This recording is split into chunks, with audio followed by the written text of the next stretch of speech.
영원히 솟아나는 샘물이란 제목으로 함께 우리가 말씀을 나누고자 합니다. 여러분 혹시 오늘이 무슨 날인지 아십니까? 오늘이 무슨 날일까요? 제 생일일까요? 네, 다 모르십니까? 네, 맞습니다. 네, 말복입니다. 다들 치킨이나 삼계탕 다 드셨죠? 아무도 안 드셨나 보네요.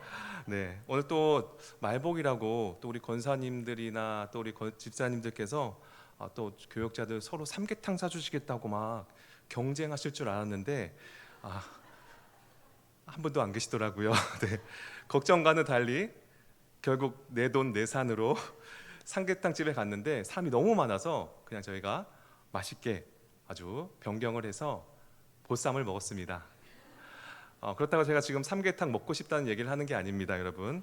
다음 삼계탕 접수는 내년 초복쯤 받으니 오해 없으시기를 바랍니다. 그런데 제가 중요한 것은 그렇게 배부르게 먹고 또 저녁이 되니까 또 조금씩 배가 고파지기 시작한 겁니다. 그때 문득 드는 생각이 드는 거예요. 라면이라도 먹을까?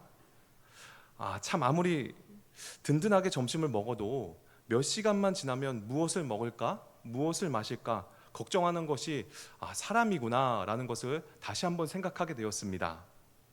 우리는 점심에 배를 채울 정도로 많이 먹어도 몇 시간만 지나면 또다시 무엇을 먹을까? 고민해야 합니다. 이것이 육신의 허기라는 것이죠. 그런데 오늘 예수님은 본문에서 더 깊은 갈증을 말씀하고 계십니다. 배의 허기보다 더 무서운 것은 바로 영혼의 갈증이라는 겁니다. 세상의 것으로 잠시 채워지는 것 같지만 돌아서면 또 다른 목마름이 있는 인생 말입니다. 그래서 주님은 사마리아 여인에게 이렇게 말씀하셨습니다. 이 물을 마시는 자마다 다시 목마르려니와. 여러분, 오늘 우리는 말복에 배가 꺼지는 삼계탕이나 고기가 아니라 영원히 목마르지 않는 생수가 무엇인지 함께 나누고자 합니다. 사람은 누구나 마음의 갈증을 가지고 살아갑니다. 사랑받고 싶고 인정받고 싶고 또 평안하고 싶은 갈증이 우리 안에 있습니다. 세상이 발전하고 원하는 직장을 얻으면 이 갈증이 사라질 줄 알았습니다.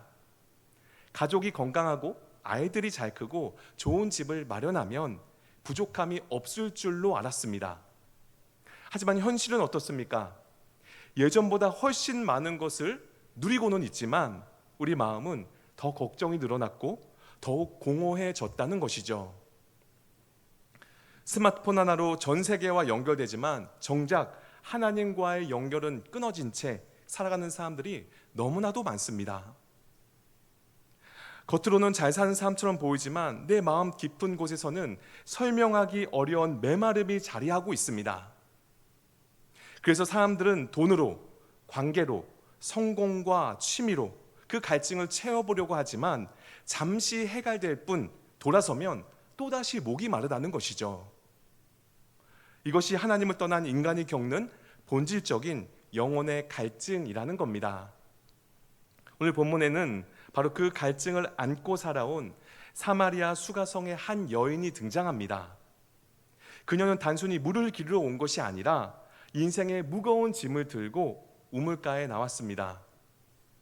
5번이나 결혼했고 지금 사는 사람도 남편이 아닌 사람들에게 손가락질 받던 여인이었습니다. 누구도 만나고 싶지 않아 가장 더운 한낮에 홀로 우물을 찾았지만 그날 그곳에는 그녀를 기다리시는 예수님이 계셨다는 겁니다. 요한복음 4장 4절에서 예수님은 사마리아를 통과해야 하겠는지라 라고 말씀합니다. 예수님께서는 지름길로 가시기 위해서 사마리아를 통과하시겠다는 지리적인 이유가 아닙니다. 하나님의 구원 계획 속에 상처 입고 메마른 그 한 영혼을 찾아가 만나주시기 위해서 예수님의 필연적인 선택으로 사마리아를 선택했던 것입니다. 그리고 그녀는 우물을 찾으러 왔다가 생수의 근원이신 예수님을 만나게 된 것입니다. 성도 여러분, 오늘 금요일 밤 우리도 각자의 물동이를 들고 이 자리로 나왔습니다.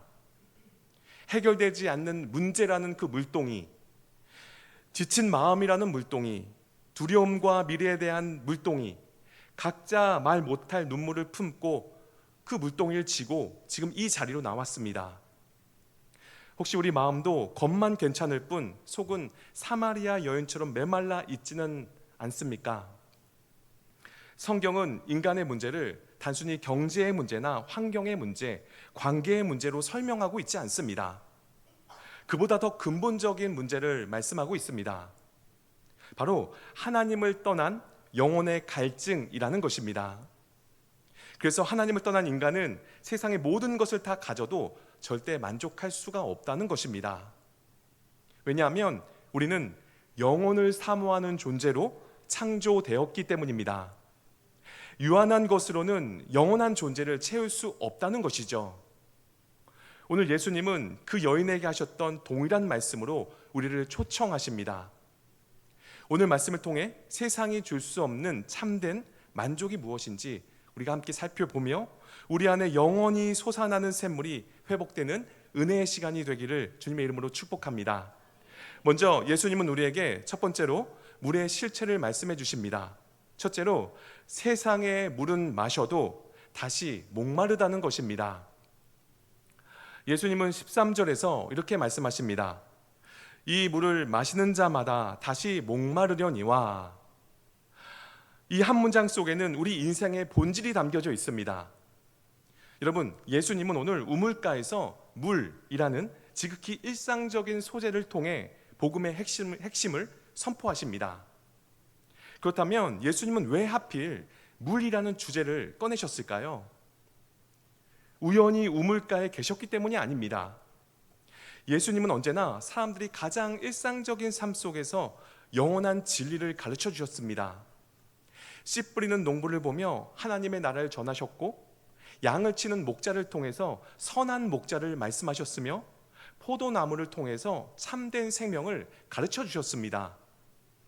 그리고 오늘은 우물가에서 물을 기르러 나온 한 여인에게 물을 통해 복음을 전하고 계신 것입니다. 여러분, 우리가 물을 마시면 우리 갈증이 해소가 됩니다. 하지만 시간이 지나면 또 목이 말라서 다시 물을 마셔야 합니다. 예수님은 바로 이 너무나도 당연한 이 사실을 통해 우리 인생의 본질을 말씀하고 계시다는 것입니다. 세상에서 얻는 모든 것은 이 우물물과 같다는 것을 말씀하고 계시다는 것이죠. 그렇습니다. 세상에서 얻는 것은 잠시 잠깐의 만족은 줄 수 있습니다. 그러나 영원한 만족은 줄 수 없다는 것이죠. 또다시 목마르게 됩니다. 성도 여러분, 이 말씀은 2000년 전 사마리아 여인에게만 하신 말씀이 아닙니다. 오늘날 우리 모두에게 동일하게 하시는 말씀이라는 것입니다. 여러분, 우리도 살아가면서 수많은 우물을 찾아다닙니다. 이것만 있으면 내가 행복할 텐데, 이 문제만 해결되면 될 텐데, 이것만 이루면 더 이상 바랄 것이 없을 텐데. 그런데 정말 그렇습니까? 우리의 삶을 한번 돌아보십시오. 어느 정도 돈을 벌면 여유로울지 알았습니다. 결혼하면 외롭지 않을 줄 알았습니다. 집을 장만하면 마음이 편할 줄 알았습니다. 자녀가 좋은 대학 들어가면 모든 걱정은 끝난 줄 알았어요. 그러나 하나를 이루면 또 다른 갈증이 생겨난다는 겁니다. 세상은 끊임없이 우리에게 말합니다. 조금만 더 가지면 된다. 조금만 더 성공하면 행복해질 거야. 이러한 속삭임에 자신도 모르게 넘어가고 있다는 사실입니다. 사마리아 여인이 바로 그런 사람이었어요. 그녀는 인생의 갈증을 사랑으로 해결하려고 했던 사람입니다. 사랑받으면 행복할 줄 알았습니다. 그래서 여러 사람을 만나면서 자신의 이 공허함을 채우려다 보니 어느덧 5번이나 결혼을 했고, 지금 함께 사는 사람도 현재 남편은 아니었던 겁니다. 어떻게 보면 참 대단한 노력가 아닙니까? 소망이 대단한 여인이죠. 이 남자는 다를 거야. 저 남자는 다를 거야. 그런데 우리 여자 성도님들 실제로 살아보니 어떻습니까? 네, 어떤 분이 이렇게 말했다고 합니다. 결혼 전엔 백마 탄 왕자인 줄 알았는데 같이 살아보니 그냥 백마예요. 밥 먹이고 사육해야 됩니다. 말귀를 못 알아들어요. 이 시간 한번 상상의 날개를 한번 우리가 펼쳐봅시다. 여기 결혼하신 성도님 중에서 만약 영화나 드라마처럼 시간을 돌려서 결혼식 하루 전날로 돌아간다고 한다면 결혼식 파토 내고 도망가실 겁니까? 아니면 그래도 다시 결혼하실 겁니까? 네, 대답하시면 안 됩니다. 난 도망갈 것이다 라고 생각하시는 분들은 보는 눈이 많으니까 눈을 3번만 깜빡여 주시기를 바랍니다. 어디 눈 아프신 거 아니시죠? 네. 네, 알겠습니다. 갑자기 눈에 뭐가 들어가신 분도 있으신 것 같아요. 네. 여러분, 솔직히 말해서 남편이 내 영혼의 갈급함을 채워줄 수 없고 아내가 내 공허함을 채워줄 수 없습니다. 여러분의 배우자에게 왜 내 마음을 안 채워주냐고 멱살 잡지 마십시오. 분명 그 역시 같은 죄성을 가진 피조물이기 때문에 갈급함에 허덕이며 물을 찾고 다닐 수도 있습니다. 상대방이 나의 외로움과 결핍, 욕구를 완벽히 채워주길 기대하는 순간 상대방을 하나님의 위치에 놓는 우상숭배적 관계가 되기가 쉽습니다. 사마리아 여인이 바로 그랬던 것입니다. 남편을 5번 바꿨던 건 그만큼 인생의 절망을 최소한 5번 이상 통과했다는 것입니다. 매번 기대를 걸었다가 매번 실망하고 매번 상처받아 넉마가 된 마음으로 다른 사람의 시선을 피해 그 뜨거운 떼약볕에 물을 길러 온 여인이었습니다. 세상 그 누구도 그녀의 목마름을 알아주지 않았고 오히려 무시하고 손가락질했던 것이죠. 그런데 바로 그 도돌이표 같은 절망의 자리에 예수님은 찾아오셨습니다. 이 인간이나 저 인간이나 결국 다 똑같다며 인간에게 철저히 환멸을 느끼고 있던 그 여인 앞에 전혀 다른 종류의 생수가 되시는 참된 신랑 예수 그리스도가 그 앞에 서 계셨던 것입니다. 주님은 오늘 우리에게 똑같이 찾아오십니다. 사람에게 실망했느냐? 세상에 목말랐느냐? 내게로 와라. 내가 너를 채워주겠다. 이 주님의 음성이 오늘 저와 여러분들의 심령에 들려지기를 소망합니다. 우리는 사마리아 여인을 쉽게 정죄할 수 있습니다. 하지만 조금만 깊이 들여다보면 그녀가 진짜 찾고 있었던 것은 남자가 아니라 구원이었던 것입니다. 그녀는 잘못된 인생의 우물에서 계속 물을 길었던 것입니다. 성도 여러분, 우리도 다르지 않습니다. 사람마다 추구하는 우물이 다를 뿐입니다. 누군가는 돈이라는 우물에서 구원을 찾습니다. 누군가는 성공이라는 우물에서 만족을 찾습니다. 누군가는 결혼과 자녀라는 우물에서 자신의 인생을 그 우물에 겁니다. 그러나 그 모든 것들은 결국 세상의 우물들이라는 거예요. 잘 마시면 순간 시원하지만 또다시 목마릅니다. 이것이 세상 물의 특징이라는 것입니다. 세상은 만족을 약속하지만 만족을 주지 못합니다. 행복을 약속하지만 행복을 유지시켜주지 못합니다. 평안을 약속하지만 참된 평안은 줄 수가 없다는 사실입니다. 왜 그렇습니까? 세상 모든 것은 유한하기 때문입니다. 유한한 것으로는 영원한 존재인 인간의 영혼을 채울 수가 없다는 것입니다. 하나님께서는 우리를 단순히 먹고 사는 육체로 가진 존재로 만드신 것이 아닙니다. 영혼을 가진 존재로 우리를 창조하신 것입니다. 그래서 인간의 영혼은 하나님과의 관계로만 채워질 수가 있다는 것입니다. 전도서 3장 11절 같이 한번 읽어보도록 하겠습니다. 하나님이 모든 것을 지으신 때를 따라 아름답게 하셨고 또 사람에게는 영혼을 사모하는 마음을 주셨느니라. 아멘. 그렇습니다. 우리 인간 안에는 하나님께서 심어 놓으신 영혼을 향한 갈망이 있습니다. 그래서 영원하신 하나님 자리에 일시적인 것을 넣으면 결코 만족할 수 없다는 것입니다. 마치 바닷물로 갈증을 해결하려고 하는 것 같은 것이죠. 그래서 세상에서 엄청난 돈을 가진 사람들도 우울증에 빠지게 되는 것이고 높은 자리에 있는 사람도 허무한 이야기를 하며 유명한 사람도 스스로 생을 마감하는 일이 반복되는 것입니다. 문제는 가진 것이 부족해서가 아니에요. 그 영이 메말라 갈급하기 때문입니다. 오늘 이 자리에서 나 자신을 스스로 돌아보았으면 좋겠습니다. 혹시 우리도 예수님보다 다른 우물을 더 의지하며 살고 있지는 않습니까?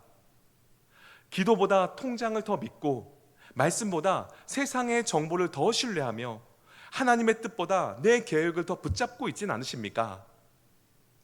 예배는 드리지만 마음은 세상에서 만족을 찾고 있지는 않으십니까? 교회는 다니지만 여전히 세상 물에 집착하여 살아가고 있지는 않으십니까? 예수님 오늘 우리에게 동일하게 말씀하십니다. 그것으로는 안 된다. 그것을 얻어도 다시 목마를 것이다.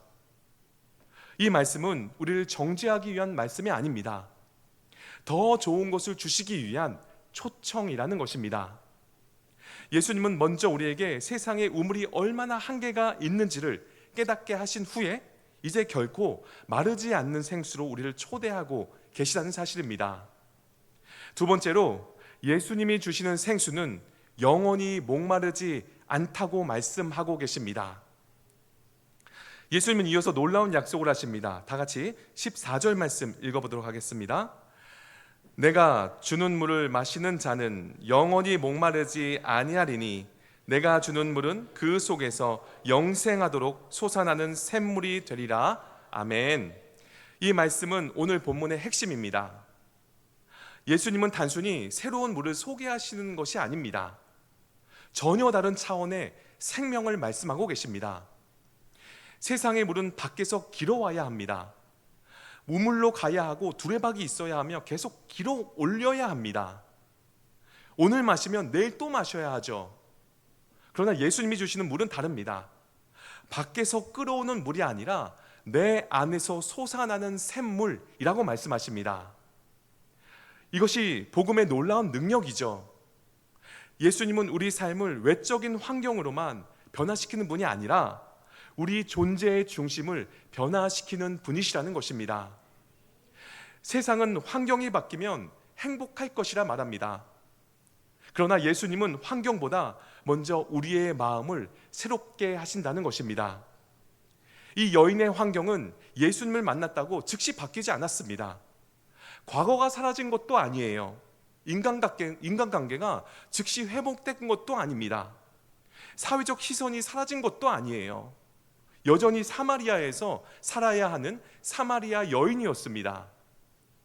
그러나 그 여인의 내면에서 무언가가 바뀌었다는 것이죠. 그래서 이후에 물동이를 버려두고 먼저 사람들에게 달려갑니다. 이것은 환경의 변화가 아니라 존재의 변화라는 것입니다. 그래서 예수님을 만난 사람은 환경이 그대로여도 감사가 나오고 문제가 여전히 남아있어도 그 문제에 완전히 무너지지 않는 힘이 생긴다는 겁니다. 눈물을 흘리는데도 소망이 생겨요. 세상이 이해할 수 없는 그 평안이 나의 안에서 흐르기 시작한다는 것입니다. 그렇다면 예수님이 말씀하신 생수는 무엇일까요? 성경은 이 생수가 성령님을 가리킨다고 말씀하고 있습니다. 요한복음 4장에서는 예수님께서 이 생수를 말씀하시고 요한복음 7장에 가면 그 생수가 무엇을 가리키는지 더 분명하게 설명합니다. 요한복음 7장 37절 38절에 예수님은 초막절 마지막 날 이렇게 말씀하십니다. 우리 같이 읽도록 하겠습니다. 명절 끝날 곧 큰 날에 예수께서 서서 외쳐 이르시되 누구든지 목마르거든 내게로 와서 마시라. 나를 믿는 자는 성경의 이름과 같이 그 배에서 생수의 강이 흘러나오리라 하시니. 아멘. 뭐라고 말씀합니까? 나를 믿는 자는 그 배에서 생수의 강이 흘러나오리라. 아멘. 다시 말해 예수님이 주시는 생수는 단순한 위로나 감정적인 그런 만족이 아니라는 겁니다. 예수 그리스도를 믿는 자 안에 거하시는 성령 하나님을 말씀하고 있다는 것입니다.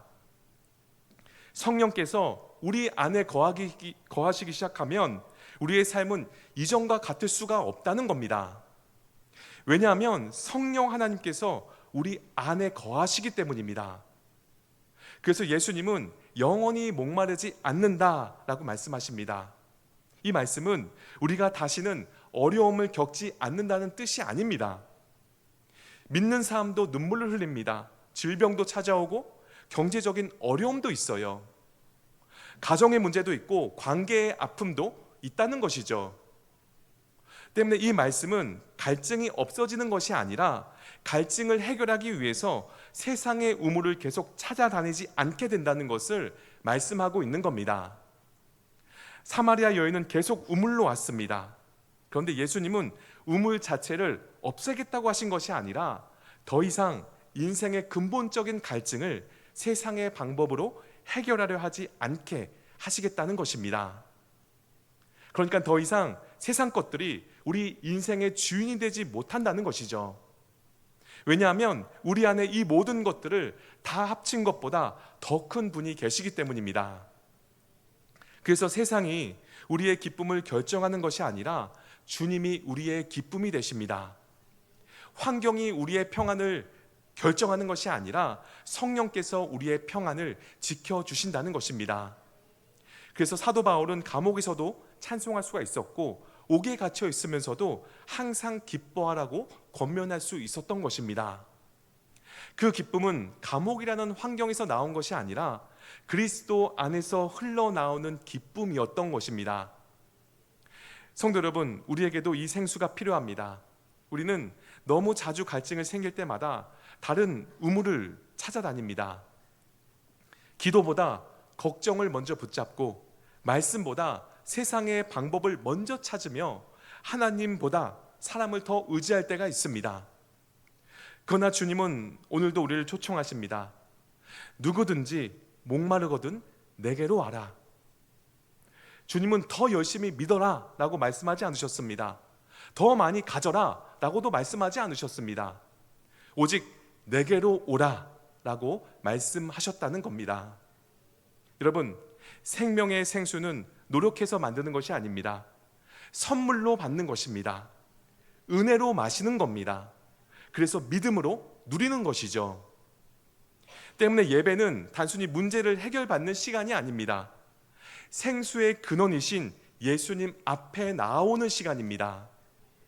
그래서 우리의 예배는 메마른 심령이 다시 적셔지고 식어버린 기도가 다시 살아나며 무너진 믿음이 다시 일어서고 성령께서 우리 안에서 다시 힘있게 역사하는 시간이 되어야 한다는 것입니다. 여러분, 예수님은 우리의 갈증을 잠시 잊게 하시는 분이 아니라 우리 안에서 영원한 생명의 샘을 만드시는 분이십니다. 예수님께서 약속하신 그 생수는 오늘도 동일하게 우리에게 주어집니다. 이 시간 우리의 메마른 심령을 열어 생명의 성령의 생수로 충만하게 채워지기를 사모하는 저와 여러분들 되시기를 축복합니다. 마지막 세 번째로 생수를 마신 사람은 흘려보내는 삶을 살게 된다는 것입니다. 예수님은 14절 마지막에 이렇게 말씀하셨습니다. 내가 주는 물은 그 속에서 영생하도록 솟아나는 샘물이 되리라. 아멘. 여기에 중요한 표현이 있습니다. 예수님은 단순히 물을 주겠다라고 말씀하지 않으셨습니다. 그 속에서 샘물이 되리라 라고 말씀하십니다. 샘물은 고여있는 물이 아닙니다. 계속 솟아나는 물이고 계속 흘러가는 물이죠. 흘러가며 다른 생명을 살리는 물입니다. 이것이 성령께서 우리 안에서 역사하시는 모습이라는 것입니다. 예수님을 믿는 사람은 생수를 받아 자기만 만족하는 사람이 아닙니다. 생수를 받은 그 안에서 샘물이 솟아나와서 그 생명의 생수가 흘러가 목마른 가운데 있는 다른 사람들을 살리게 된다는 것입니다. 그래서 신앙은 혼자만 누리는 것이 아니라 흘려보내는 것입니다. 은혜도 그렇습니다. 사랑도 그렇습니다. 복음도 그렇습니다. 흘러갈 때 주위에 생명을 남기게 되는 것입니다. 반대로 막히면 썩기 시작하죠. 이스라엘에는 두 개의 유명한 호수가 있습니다. 먼저 갈릴리 호수는 요단강을 통해 물을 받아들이고 다시 흘려보냅니다. 그래서 다양한 생명들이 살아갈 수가 있습니다. 반면 사해는 요단강의 물을 받아들이지만 자연적인 그 출구가 없고 강한 증발로 인해서 염분이 계속 축적됩니다. 그래서 생명이 살기 어려운 호수가 되었습니다. 같은 물인데도 흘러가느냐 고여 있느냐에 따라서 완전히 달라진다는 것입니다. 이것을 우리의 신앙에 적용해 볼 수가 있습니다. 은혜가 내 안에 들어오는 것만 중요하게 생각하면 신앙은 어느 순간 나를 위한 신앙으로 변질되기 쉽습니다. 그러나 받은 은혜를 나누고 사랑을 베풀고 복음을 전할 때 생명의 물은 더욱 풍성하게 흘러가게 되는 것입니다. 사마리아 여인이 바로 그렇게 변화되었어요. 예수님을 만나기 전 그녀는 숨어 살았죠. 눈치 보며 사람들을 피해 다녔습니다. 자신의 과거가 부끄러웠고 상처가 너무 컸으며 사람들에게 또다시 거절당할까 봐 두려웠던 겁니다. 그래서 가장 뜨거운 정오에 홀로 우물을 찾아온 것이죠. 그러나 예수님을 만난 후에 그녀에게 가장 먼저 일어난 변화가 무엇입니까? 그 복음과 은혜를 흘려보내는 일을 했다는 것입니다. 오늘 본문의 조금 뒤인 요한복음 4장 28절에 이렇게 기록하고 있습니다. 같이 읽어보도록 하겠습니다. 여자가 물동이를 버려두고 동네로 들어가서 사람들에게 이르되 아멘. 이 짧은 구절에는 엄청난 의미가 담겨 있습니다. 그녀는 물을 기르러 왔습니다. 그런데 물동이를 지금 버려두고 갑니다. 왜 그랬을까요? 적어도 한 가지는 분명합니다. 이제 그녀에게 물을 길어가는 것보다 더 중요한 일이 생긴 겁니다. 그 일은 자신을 만난 예수님을 사람들에게 전하는 일이었습니다. 이제 그녀는 평생 붙들고 있던 갈증보다 예수님이 더 소중해진 것이죠. 그녀는 더 이상 사람들의 시선을 두려워하지 않게 된 것입니다. 오히려 자신이 두려워하던 사람들에게 달려가 외칩니다. 그리고 자신의 수치를 씻어주신 예수님을 사람들에게 소개합니다. 그리고 자신의 상처를 외면하지 않고 찾아오신 그 예수님을 전합니다. 절망 가운데 있던 자신에게 찾아오신 예수님을 와서 보라고 외칩니다. 방금 전까지만 숨어 살던 여인이 이제는 복음을 전하는, 복음을 흘려보내는 증인의 삶이 된 것입니다. 무엇이 그녀를 바꾸었습니까? 사람과의 관계입니까? 정신교육이 아닙니다. 환경이 아닙니다. 바로 예수 그리스도라는 것입니다. 생수의 근원이신 예수 그리스도를 만난 사람은 자신이 받은 그 은혜를 흘려보내는 삶을 살게 된다는 것입니다. 여러분, 예수님을 만난 사람들에게는 반드시 우선순위의 변화가 일어납니다. 예수님을 만나면 우리의 우선순위가 바뀌게 된다는 것입니다. 예전에는 사람들이 나를 어떻게 볼까가 중요했다면 이제는 주님이 나를 어떻게 보실까가 중요해집니다. 예전에는 내가 무엇을 얻을까가 중요했다면 이제는 하나님께서 나를 통해 무엇을 하실까가 중요해진다는 것이죠. 그렇습니다. 예수님을 만난 사람은 더 이상 내가 주인이 아니라 예수님이 나의 삶의 주인이 되셔서 그분의 인도하심을 따라 살아가게 된다는 것입니다. 여러분, 내 안의 주인이 바뀌는 근본적인 변화는 단순히 환경을 바꾸는 데서 일어나지 않습니다. 복음이 우리의 마음을 붙들고 성령께서 우리 안에서 역사하실 때 진짜 변화가 일어난다는 것입니다. 그래서 진정한 부흥은 사람이 만들어내는 분위기가 아니라 예수님을 만난 사람이 변화되는 것입니다. 성도 여러분, 오늘 하나님께서 찾으시는 사람은 교회만 오래 다닌 사람이 아닙니다. 진짜 생수를 마신 사람입니다. 예배에 참석하는 것을 넘어서 예배를 통해 생명을 흘려보내는 사람입니다. 기도를 오래 하는 것을 넘어 기도를 통해 다른 사람을 살리는 사람입니다. 은혜 받은 것을 넘어 은혜를 나누는 사람입니다.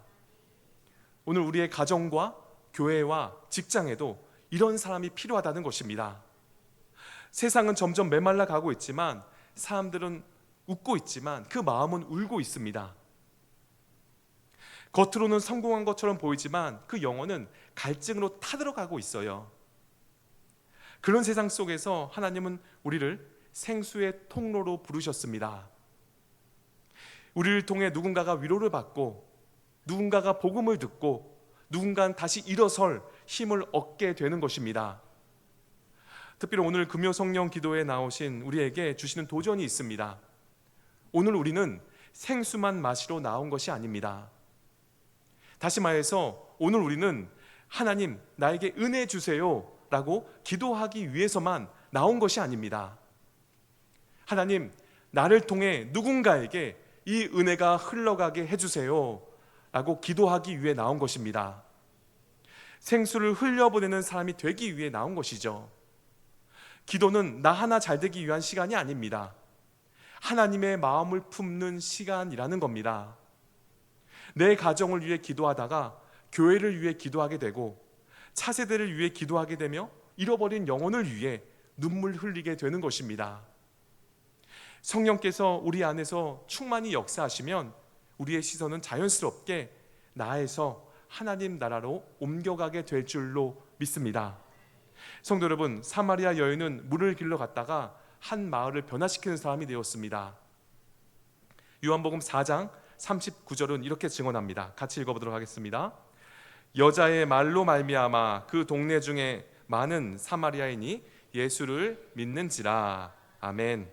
한 사람의 변화가 한 마을의 구원으로 이루어졌습니다. 이것이 생수의 능력입니다. 생수는 한 사람 안에 끝나지 않는다는 겁니다. 계속 흘러가는 것이죠. 계속 움직이는 겁니다. 계속 다른 생명을 살립니다. 오늘 하나님께서는 우리에게 이와 같은 사명을 맡기십니다. 가정과 직장과 교회와 삶의 현장에서 생수의 통로가 되어 주십시오. 그리고 이 메마른 시대 속에서 예수 그리스도만이 영원한 생수이심을 삶으로 증거하는 우리 성도님들이 되시기를 바랍니다. 오늘 기도회를 통해 성령의 생수의 강이 우리 안에서 다시 힘있게 솟아나고 그 생수가 우리 안에만 머무는 것이 아니라 가정과 교회와 일터와 이웃에게까지 흘러가는 은혜가 있기를 소망합니다. 말씀 맺도록 하겠습니다. 여러분, 오늘 우리는 사마리아 여인을 통해 바로 우리의 모습을 보았습니다. 그녀의 모습은 특별히 우리와 동떨어지는 모습이 아닙니다. 그는 행복을 찾았고 사랑을 찾았고 인생의 만족을 찾으며 살아가는 오늘날 우리의 모습과 너무 닮아 있습니다. 그런데 오늘날 우리도 사마리아 여인이 구하던 물만을 구하려 할 때가 너무나도 많습니다.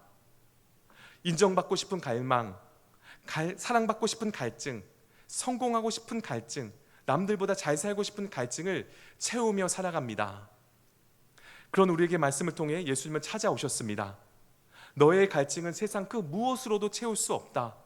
누구든지 목마르거든 내게로 와서 마시라 라고 하셨던 것 같이 영혼의 목마름은 주님께 나아와야만 벗어날 수가 있다는 것입니다. 영혼의 목마름이 주님 안에서 해결되면 더 이상 세상의 것을 하나님 대신 붙들지 않게 됩니다. 우리에게는 바로 이 생수가 필요합니다. 우리가 예수 그리스도를 마실 때 우리 영혼의 진짜 기갈은 해소된다는 것입니다. 그러나 그 생수를 맛보지 못한 어떤 이들은 이렇게 말합니다. 물에 대하여 더 알아야 하고 분자 구조는 어떻게 되어 있으며 물속에 포함된 불순물은 무엇이며 물이 사용되는 곳이 어디인지 그런 것에만 관심이 있다는 겁니다. 그것을 발견하기 위해 골몰하고 그것을 뭔가 결과를 얻으려고 열심이지만 그 사람은 정작 목말라 있다는 것입니다. 물로 음식도 만들고 물로 청소도 하며 물에서 목욕도 하면서 정작 그 목은 갈증으로 타들어가고 있다는 것입니다. 이것은 무엇을 뜻하는 것입니까? 성경을 많이 알고 성경은 분석하지만 교회는 어려서부터 나왔지만 모태신앙이지만 정작 예수님이 누군지도 모르고 예수님을 경험하지 못한 것입니다. 참 생수를 마시지 못했다는 것이죠. 그냥 지금도 사마리아 여인처럼 살고 있는 겁니다. 좀 위안을 얻기 위해서 약간의 해갈을 위해 교회에 나오는 것이죠. 머리로는 예수님을 믿고 있지만 진정으로 그 마음에 나의 생수 대신 예수님을 믿지 못하는 모습이라는 것입니다. 그래서 교회 내에서도 문제가 생기고 여러 사람에게 상처를 주기도 하고 상처를 받기도 하는 것입니다. 여러분, 우리의 진짜 목마름을 해결하는 것은 다른 데 있지 않습니다. 그 답은 다 같이 따라해 주시겠습니까? 그냥 마시면 된다. 네. 물은 물에 대해서 공부한다고 갈증이 해결되는 것이 아닙니다. 마셔야 합니다. 예수님도 마찬가지입니다. 예수님에 대해 아는 것에서 멈추지 말고 믿고 의지하고 그분 안에 거해야 합니다. 목마른 자는 물을 마셔야 하는 것이죠. 물을 마시지 않고는 해결되지 않는다는 것입니다. 우리 인생의 문제는 멀리 있지 않습니다. 바로 주님을 경험하는 것입니다. 그분을 깊이 마시고 그분을 깊이 알아가며 내 삶 속에서 그 물의 효력으로 살아가는 것으로 우리 영혼의 갈증은 해결된다는 것입니다. 그것을 아시기에 주님은 십자가 위에서 목말라 하셨습니다. 저 십자가에서 울리던 외마디 말씀, 내가 목마르다, 온몸이 타들어가는 그곳에서 그분은 목말라 하셨어요. 갈증과 고통으로 비명을 지르셨습니다. 주님은 우리의 죄를 담당하시고 우리가 받아야 할 심판과 우리가 감당해야 할 그 목마름을 대신 짊어지셨던 것입니다. 그리고 그 십자가의 은혜 때문에 오늘 우리는 생명의 근원이신 예수님께 나아올 수 있는 것입니다. 주님께서 우리의 죄와 죽음의 문제를 담당하심으로 우리가 하나님 안에서 참된 생명을 얻도록 길을 열어주셨다는 것을 믿으시기를 바랍니다. 이제 영적으로 목마른 자들은 다 예수님께 나오라고 말씀하십니다. 마음이 공허하고 상처받고 실패하고 외로운 자들 다 하나님 앞에 나와서 그 물을 마시라는 것입니다. 마셔도 목마른 물이 아니라 영원히 목마르지 아니하는 생수 되시는 그 주님과 늘 함께 동행하라고 말씀하고 계신다는 겁니다. 오늘 예배가 단순히 한 번의 예배로 끝나지 않기를 바랍니다.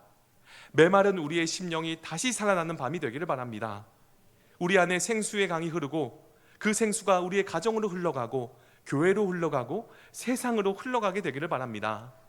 그 생수가 우리의 심령에 넘쳐 흘러서 우리의 가정을 살리고 우리의 교회를 살리고 차세대를 살리며 메마른 이 시대를 적시는 하나님의 은혜의 강이 넘쳐나기를 우리 주 예수 그리스도 이름으로 간절히 축원드립니다.